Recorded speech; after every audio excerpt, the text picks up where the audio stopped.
السلام علیکم ورحمۃ اللہ وبرکاتہ۔ میرے دوستوں کے ساتھی، امید کرتا ہوں بخیر ہوں گے۔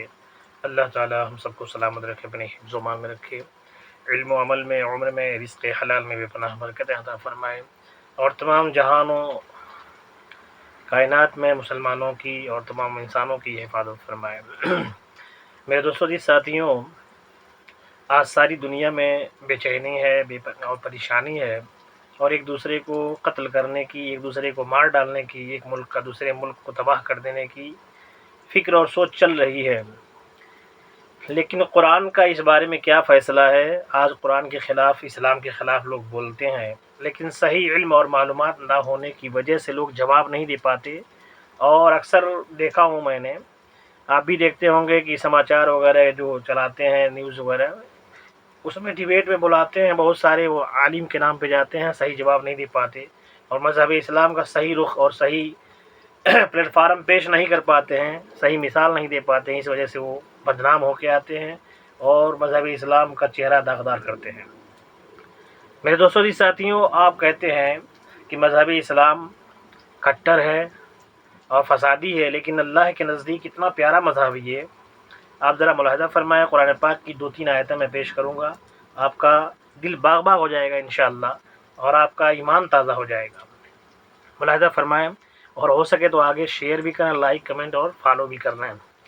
ملاحظہ فرمائیں، قرآن پاک کی سورہ مائدہ ہے، پارہ ہے 6واں، آیت نمبر ہے 32۔ اللہ پاک فرماتا ہے، اعوذ باللہ من الشیطان الرجیم، بسم اللہ الرحمن الرحیم، من قتل نفسا بغیر نفس او فساد فی الارض فکأنما قتل الناس جميعا۔ ترجمہ ہے کہ جس نے کوئی جان قتل کی بغیر جان کے بدلے، کوئی جان، مسلمان کی بات نہیں ہو رہی ہے، کوئی جان، کسی کی بھی جان لیا کسی نے بغیر جان کے بدلے، یعنی پہلے اس نے کسی کو مارا ہوگا، اس کے بدلے کے بغیر ویسے ہی مار دیا کسی کو، یا زمین میں فساد کیے، زمین میں فساد کیا، برائی کیا، قتل کرنے کے علاوہ کوئی اور گناہ کر رہا ہے، فساد کر رہا ہے، لڑائی جھگڑا کر رہا ہے، تو گویا اس نے سب لوگوں کو قتل کیا۔ یہ قرآن کا فیصلہ ہے۔ مذہب اسلام میں انسان کی جان بہت عزیز ہے دوستو۔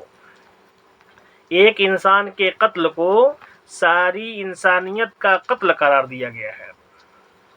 ایک انسان، ایک مسلمان نہیں، ایک انسان کے قتل کو ساری انسانیت کا قتل قرار دیا گیا ہے، اور کسی ایک آدمی کی جان بچانے کو پوری نسل انسانیت کی جان بچانے سے تعبیر کیا گیا ہے۔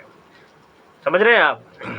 آگے رب قدیر فرماتا ہے، جو انسانیت میں جان بچاتے ہیں کسی کی، اچھائی کی طرف رہتے ہیں، بھلائی کی طرف رہتے ہیں، اور لوگوں کی جانوں کی بھلائی سوچتے ہیں، اور لوگوں کی جانوں کی حفاظت کے تعلق سے سوچتے ہیں، تو قرآن پاک ان کے بارے میں کہتا ہے، سورہ مائدہ کی 32 نمبر ہی آیت ہے، آگے جڑی ہوئی ہے، وَمَنْ أَحْيَاهَا فَكَأَنَّمَا أَحْيَا النَّاسَ جَمِيعًا۔ اور جس نے کسی جان کے حیات کی اور اس کی باقی رکھنے کے بارے میں سوچا یا باقی رکھا، تو اس نے پوری کائنات کے، پوری انسانیت کو باقی رکھنے کے اور برقرار رکھنے کے تعلق سے سوچا۔ سمجھے آپ؟ اور ایک آدمی جان بچانے کی پوری نسل، ایک آدمی کے جان بچانے کو پوری نسل انسانیت کی جان بچانے سے تعبیر کیا گیا ہے میرے دوستوں۔ آگے ذرا سوچئے، تو اس لیے یہ سوچنا بھی غلط ہے، اس لیے کہ یہ سوچنا بھی غلط ہے کہ مذہب اسلام میں جو قصاص کی صورت آیا ہے، قصاص کا تعلق ہے، اس میں انتقام یا قتل و غارت گری کی دعوت دیتا ہے، یعنی بدلہ لینا، جان کے بدلے جان کا بدلہ لینا۔ یہ لوگ کہتے ہیں کہ یہ بہت بڑا ظلم ہے، تو اس بارے میں کبھی نہ سوچیے گا کہ کوئی جان لے لے تو اس کے بدلے میں اس کی جان لیا جائے تو یہ ظلم ہے۔ یہ ظلم نہیں ہے، ذرا غور کریں، کیوں نہیں ہے؟ قرآن پاک بھی ثابت کر رہا ہے اس کو۔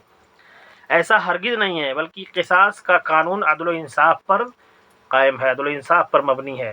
چنانچہ رب قدیر فرماتا ہے، دوسرا پارہ ہے، سورہ بقرہ کی 179 نمبر آیت ہے، وَلَكُمْ فِي الْقِصَاصِ حَيَاةٌ يَا أُولِي الْأَلْبَابِ لَعَلَّكُمْ تَتَّقُونَ۔ قرآن کی آیت ہے یہ، سورہ بقرہ کی 179 نمبر آیت ہے۔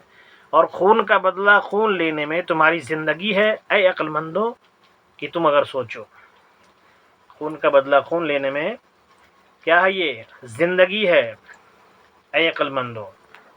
اب اس کے تعلق سے پوری خلاصہ فرماتے ہیں، پوری بات بتاتے ہیں، یعنی قاتل کو سزا نہ دینے سے وہ اور زیادہ جری ہو جائے گا، اور دوسرے لوگ جو مجرمانہ ذہنیت رکھتے ہیں، جو لوگ مجرم کی طرح گھومتے پھرتے ہیں، مجرم رہتے ہیں، یعنی جرم کرنے کے بارے میں سوچتے ہیں، وہ بھی بے خوف و خطر ہو جائیں گے اور دوسروں کو قتل کریں گے اگر بدلہ نہ لیا جائے تو۔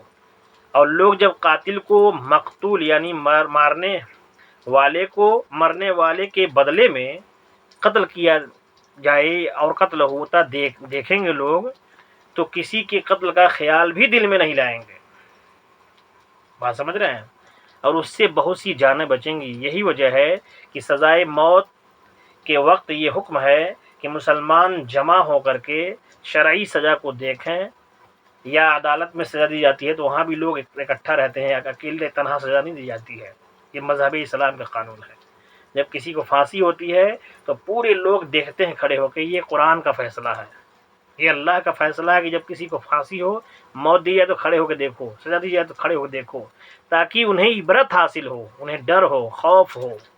اور آخری آیت ہے سورہ نور، 18واں پارہ ہے سورہ نور کا، دوسری آیت ہے، وَلَيَشْهَدْ عَذَابَهُمَا طَائِفَةٌ مِّنَ الْمُؤْمِنِينَ، اور چاہیے کہ ان کی سزا کے وقت مسلمانوں کا ایک گروہ حاضر ہو، دیکھے، یعنی سزا سے لے کر کے اور جزا تک، یعنی جان کی حفاظت سے لے کر کے اور سزا کے وقت تک اللہ نے ساری آیتوں کو ایک بعد دیگرے لوگوں کو سمجھایا، بتایا، مسلمانوں کو سمجھانے کے لیے کہ تم ایسے ایسے کرو، کسی کی جان نہ لو، اور اگر کوئی جان لے لے تو اس کا بدلہ شرعی اعتبار سے بھی ہے، اور جس ملک میں آدمی انسان ہے اس ملک کا قانون بھی ہے، بدلہ لیا جائے۔